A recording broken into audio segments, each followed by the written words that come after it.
السلام علیکم ورحمۃ اللہ وبرکاتہ۔ وعلیکم السلام ورحمۃ اللہ وبرکاتہ۔ جی بیٹا، کیسے ہیں آپ؟ الحمدللہ۔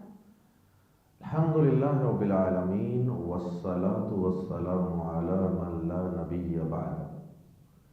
اعوذ باللہ السمیع العلیم من الشیطان الرجیم من ہمزہ ونفخہ ونفثہ۔ وَإِذَا سَأَلَكَ عِبَادِي عَنِّي فَإِنِّي قَرِيبٌ أُجِيبُ دَعْوَةَ الدَّاعِ إِذَا دَعَانِ فَلْيَسْتَجِيبُوا لِي وَلْيُؤْمِنُوا بِي لَعَلَّهُمْ يَرْشُدُونَ۔ سورۃ البقرہ میں اللہ رب العزت نے پورا ایک رکوع ہے جس کے اندر ماہ رمضان کے اور روزوں کے احکام و مسائل کا تذکرہ فرمایا۔ اب انہی احکام و مسائل میں اللہ رب العزت نے رمضان کے روزے کے احکام و مسائل کو روک کر، سٹاپ کر کے، پاز کر کے درمیان میں یہ آیت مبارکہ نازل فرمائی، وَإِذَا سَأَلَكَ عِبَادِي، اور جب آپ سے سوال کریں اے نبی پاک صلی اللہ علیہ وسلم، عبادی میرے بندے، کتنا محبت اور شفقت کا انداز ہے اے نبی پاک صلی اللہ علیہ وسلم، جب آپ سے سوال کریں میرے بندے، عنی، میرے ہی متعلق، جب آپ سے میرے بندے میرے متعلق سوال کریں، یعنی اللہ کو پکارنے کے حوالے سے، تو اگلا جواب بتا رہا ہے کہ سوال کیا تھا۔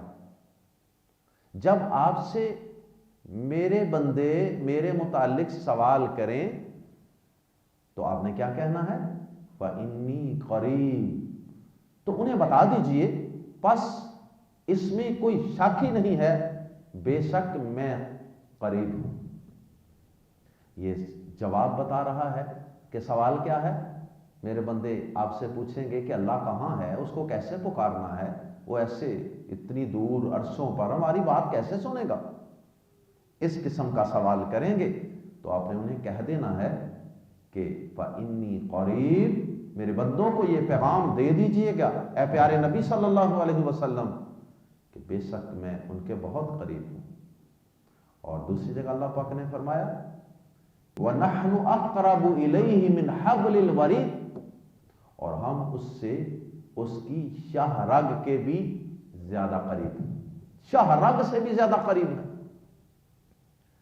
اور پھر اللہ پاک نے آگے فرمایا کہ آپ انہیں کہہ دیجئے کہ ہم قریب ہیں، اجیب دعوت الداعی، میں پکارنے والے کی پکار کا جواب دیتا ہوں، ریسپونڈ کرتا ہوں۔ اور آگے فرمایا اذا دعانی، جب بھی وہ مجھے پکارتا ہے، فَلْيَسْتَجِيبُوا لِي، بس ان پر لازم ہے کہ وہ میری بات مانیں، بس لازم ہے کہ وہ میری بات مانیں، وَلْيُؤْمِنُوا بِي، اور ان پہ لازم ہے کہ وہ مجھ پر صحیح معنوں میں ایمان اور یقین رکھیں، لَعَلَّهُمْ يَرْشُدُونَ، تاکہ وہ ہدایت پائیں۔ اللہ پاک فرما رہے ہیں، اللہ رب العزت اپنے بندوں کو اپنے سے مانگنے کے لیے موٹیویٹ کر رہے ہیں، دعا کرنے کی ترغیب دے رہے ہیں، تلقین فرما رہے ہیں، ابار رہے ہیں، یہ بات کہہ کر کہ میرے بندوں سے کہہ دیجئے کہ میں ان کے بہت قریب ہوں۔ کیا مطلب؟ کہ میں ہر وقت ان کی پکار، ان کی دعا اور ان کی مشکل کو سننے کے لیے بالکل تیار ہوں۔ اور اسی لیے تو وہ رب سوتا بھی نہیں ہے، اسے تو اونگ بھی نہیں آتی ہے، لا تأخذہ سنۃ ولا نوم، اسے نہ اونگ آتی ہے اور نہ نیند، اس لیے کہ اگر رب کو اونگ یا نیند آ جائے تو اس کی اتنی بڑی مخلوق اگر مشکل میں اسے پکارے گی تو پھر وہ آگے سے سویا ہوا ہو تو پھر ان کی پکار کون سنے گا؟ ان کی پکار پہ لبیک کون کہے گا؟ بندے کا اللہ سے مانگنا اللہ پاک کو بہت ہی پیارا لگتا ہے، بہت پیارا، بہت ہی اللہ پاک راضی اور خوش ہوتا ہے اپنے بندے پر جب اس کا بندہ اس سے مانگتا ہے۔ عجب اور نرالا دستور ہے اس رب کا کہ عام طور پہ دنیا کے اندر انسان سے مانگے، عام انسان سے بھی نہیں، کسی بڑے بادشاہ سے بھی مانگے تو بار بار مانگنے سے وہ بادشاہ بھی، وہ غنی اور بڑا امیر آدمی بھی مائنڈ کرتا ہے، ناراض ہوتا ہے کہ یہ کیا روز روز مانگنے آ جاتا ہے منہ اٹھا کر، بائی سے 2-4 دفعہ کوئی چیز مانگ لے تو وہ اکتا جاتا ہے۔ لیکن یہاں ایک رب ہے کہ اگر کوئی اس کے در پہ نہ آئے، کوئی اس کو نہ پکارے، کوئی اس سے اپنی مصیبتیں پریشانیاں شیئر نہ کرے تو وہ اس پر ناراض ہوتا ہے اور وہ اسے تکبر خیال کرتا ہے۔ اللہ پاک اسے تکبر سمجھتا ہے۔ اگر بندہ جو کمزور ہے، جو بے بس ہے، جو فقیر ہے، وہ اگر اپنے رب کو نہ پکارے، رب سے نہ مانگے تو رب سمجھتا ہے کہ یہ تکبر کر رہا ہے۔ بلکہ دنیا میں بھی ایسا ہی، اگر بیٹا باپ سے نہ مانگے نا تو باپ یہ سمجھے گا کہ یہ مجھ سے اپنی پاکٹ منی نہیں مانگتا، یہ مجھ سے اپنی کوئی ضرورت شیئر ہی نہیں کرتا، کہتا جی خود ہی دیں۔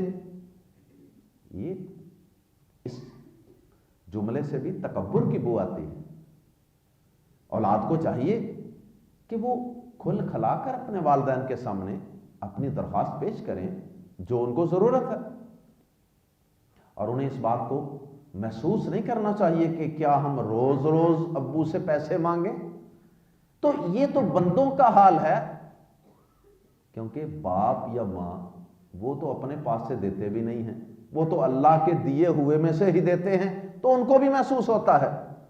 تو جو رب سب خزانوں کا مالک ہے، جب اس سے اس کا اپنا ہی بندہ، اس کی مخلوق نہ مانگے گی تو اسے کہاں اچھا لگے گا، وہ اس کو تکبر ہی تو کہے گا۔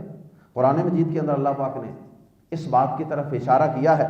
سورۃ المومن کے اندر اللہ پاک فرماتے ہیں وَقَالَ رَبُّكُمُ ادْعُونِي أَسْتَجِبْ لَكُمْ، اور تمہارے رب نے فرمایا کہ مجھے پکارو، میں تمہاری دعاؤں پکاروں کو سننے والا ہوں، قبول کرنے والا ہوں۔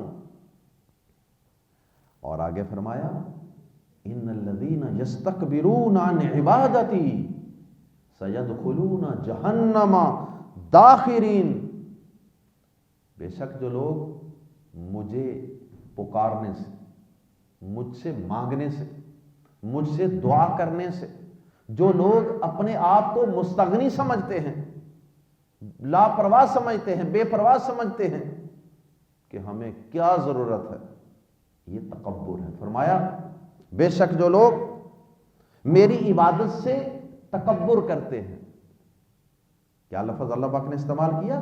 الذین یستکبرون عن عبادتی۔ دو باتیں اس جملے سے معلوم ہو رہی ہیں، اس آیت مبارکہ۔ ایک تو اللہ پاک سے دعا نہ کرنا، اللہ سے نہ مانگنا اور سمجھنا کہ مجھے کیا ضرورت ہے، یہ تکبر ہے، تکبر۔ اور تکبر کبیرہ گناہ، جس کے دل میں ایک رائی کے ذرے کے برابر بھی تکبر ہوا جنت میں داخل نہیں ہوگا۔ دوسری بات، ابتدا میں پہلے حصے میں اللہ پاک نے کہا تھا وَقَالَ رَبُّكُمُ ادْعُونِي أَسْتَجِبْ لَكُمْ، اور تمہارا رب فرماتا ہے کہ ادعونی، مجھ سے مانگو، مجھے پکارو، مجھ سے دعا کرو۔ اور ساتھ ہی اگلے جملے کے اندر کیا کہا؟ جو لوگ میری عبادت سے تکبر کرتے ہیں، یہ نہیں کہا کہ جو لوگ میری دعا سے تکبر کرتے ہیں۔ دعا کا الٹرنیٹ لفظ کیا بول دیا؟ عبادت۔ گویا کہ اللہ پاک ساتھ یہ بھی بتانا چاہتے ہیں کہ دعا در حقیقت عبادت ہے، عبادت۔ جو لوگ میری دعا سے تکبر کرتے ہیں، منہ موڑتے ہیں، اس کی بجائے کیا کہہ دیا؟ جو لوگ میری عبادت سے، ان الذین یستکبرون عن عبادتی، جو لوگ میری عبادت سے منہ موڑتے ہیں، ان قریب وہ ذلیل و رسوا ہو کر جہنم میں داخل ہوں گے۔ اللہم لا تجعلنا۔ تو یہ دعا نہ مانگنا کتنا بڑا گناہ ہے، کتنا بڑا جرم ہے اللہ سے نہ مانگنا۔ اور ہمیشہ اللہ کو ہمیشہ اللہ کو دینے والا اور اپنے آپ کو اس کے در کا سوالی، اس کے در کا فقیر خیال کرتے رہنا، منگتا اور ضرورت مند خیال کرتے رہنا، اور اس کا اللہ کے سامنے اظہار بھی کرتے رہنا، یہ اللہ تعالیٰ کو بہت پسند ہے۔ اور قرآن مجید کا مطالعہ کر لیجئے، قرآن مجید کے اندر 100 سے زائد دعائیں ہیں انبیاء کرام کی، صالحین کی، اولیاء اللہ کی، مجاہدین کی، داعیان کرام کی، 100 کے قریب دعائیں ہیں، 100 پلس۔ میں نے اس پہ ایک چھوٹا سا کتابچہ بھی پاکٹ سائز ترتیب دیا تھا، دعوات القرآن، قرآن مجید کی دعائیں، قرآنی دعائیں، اس میں انبیاء کرام کی اور یہ ساری دعائیں جمع کی۔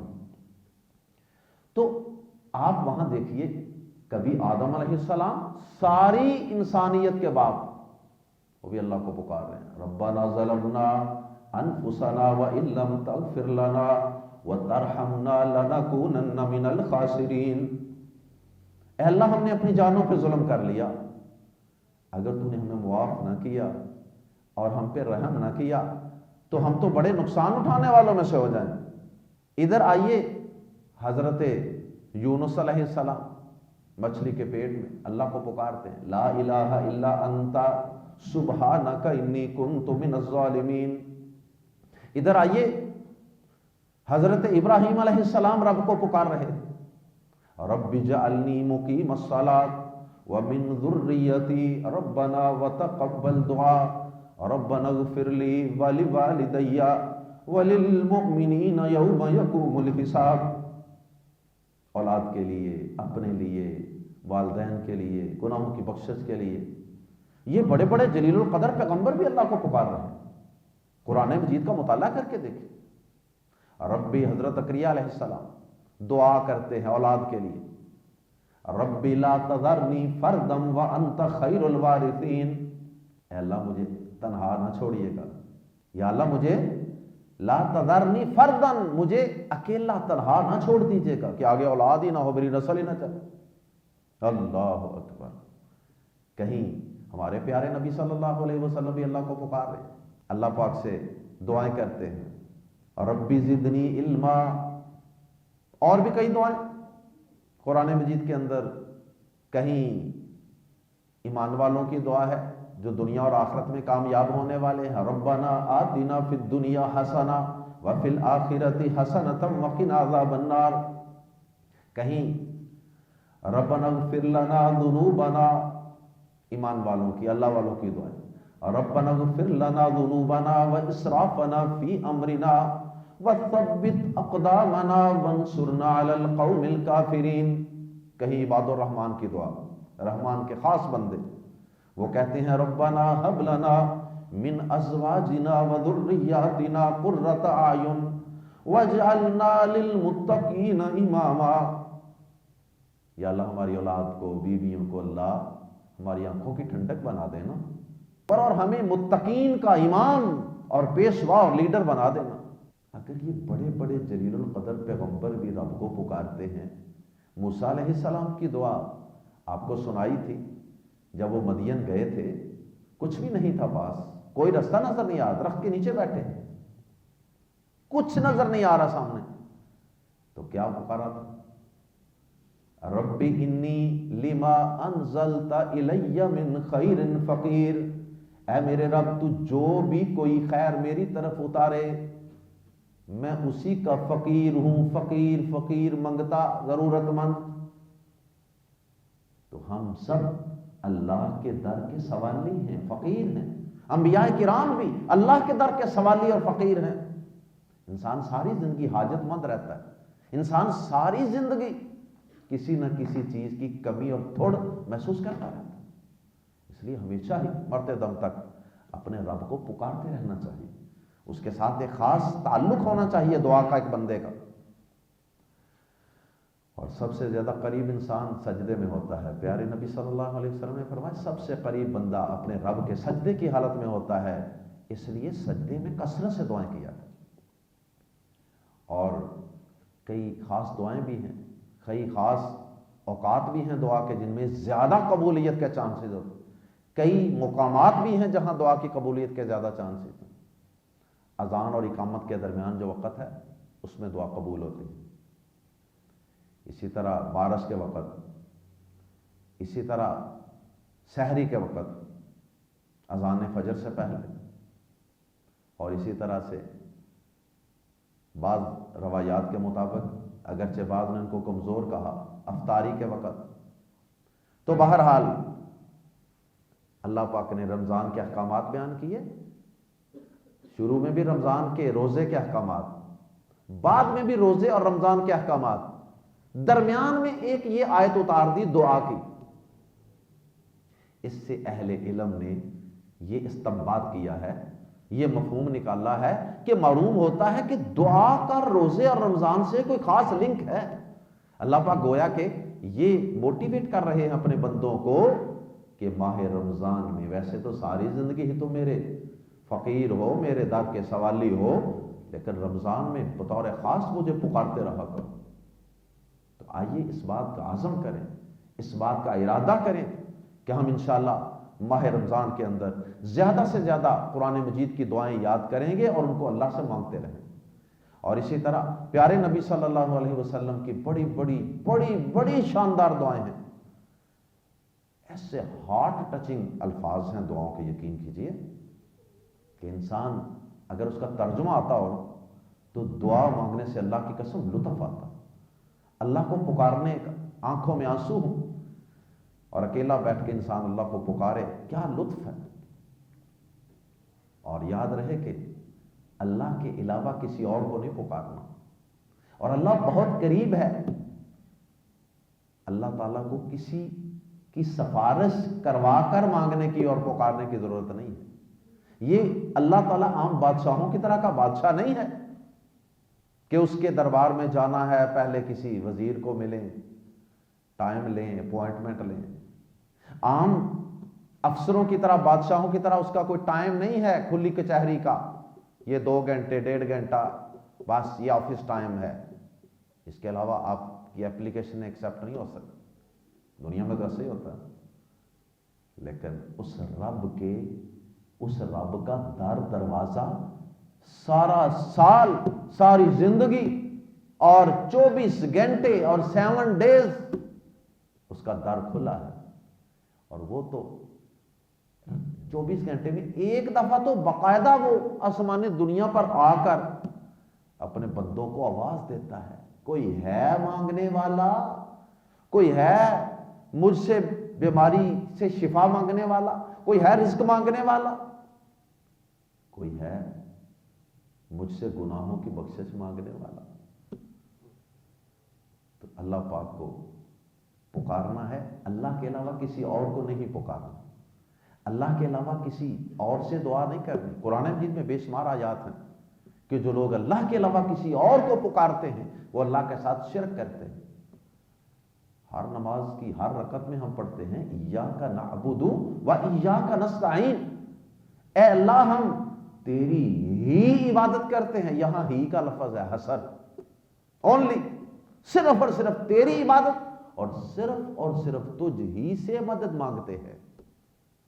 اللہ ہم سب کو اس ماہ رمضان میں زیادہ سے زیادہ دعائیں کرنے کی، دعاؤں کے ذریعے اپنے رب سے تعلق کو جوڑنے کی توفیق عطا فرمائے، اور جو اللہ سے مانگتا ہے اللہ اس پہ خوش ہوتا ہے۔ رمضان کے اندر کچھ دعائیں تو بطور خاص ہیں، جیسے لیلۃ القدر کی دعا۔ حضرت عائشہ نے پوچھا تھا اللہ کے نبی سے کہ اگر میں لیلۃ القدر کو پاؤں تو کون سی دعا پڑھوں، کیا مانگوں اللہ سے؟ تو نبی پاک صلی اللہ علیہ وسلم نے یہ دعا سکھائی تھی کہ سب سے اچھی دعا یہ ہے اللہ سے گناہوں کی بخشش مانگو، اللہم انک عفو تحب العفو فاعف عنی، اے اللہ تو معاف کرنے والا ہے، معافی کو پسند کرتا ہے، یعنی کوئی معافی مانگے تو تجھے بڑا اچھا لگتا ہے، بس مجھے بھی معاف فرما دے۔ اسی طرح افطاری کی دعا ہے، ذهب الظمأ وابتلت العروق وثبت الاجر انشاءاللہ۔ افطار کرنے کے بعد پیاس چلی گئی، رگیں تر ہو گئیں، اور اللہ نے چاہا تو روزے کا اجر پکا ہو۔ یہ کچھ دعائیں ہیں جو رمضان سے بطور خاص ریلیٹڈ ہیں. کسی کے ہاں افطاری کریں تو اس کو بھی دعا دیں, کسی کے ہاں کھانا کھائیں اس کو بھی دعا دیں. اس کے علاوہ بھی کثرت سے دعا کے لیے ہاتھ اٹھانا کوئی ضروری شرط نہیں. پیارے نبی صلی اللہ علیہ وسلم نے کبھی ہاتھ اٹھا کر دعا کی ہے, کبھی بغیر ہاتھ اٹھائے بھی کی. تو انسان ہر حالت میں اللہ کو پکار سکتا ہے. وضو بھی دعا کے لیے ضروری نہیں ہے, کر لیں تو اچھی بات ہے, نہ کریں پھر بھی کوئی ضروری نہیں. قبلہ کی طرف منہ کرنا یہ بھی اچھا ہے, کر لیں تو, لیکن نہ کریں تو پھر بھی کوئی حرج نہیں. اللہ تعالی ہم سب کو, کہنے والے اور سب سننے والوں کو زیادہ سے زیادہ دعائیں کرنے کی توفیق عطا فرمائے, اور ماہ رمضان میں بالخصوص اس کا اہتمام کرنے کی اللہ ہمیں توفیق عطا فرمائے. سبحانک اللہم و بحمدک اشہد ان لا الہ الا انت استغفرک و اتوب الیک.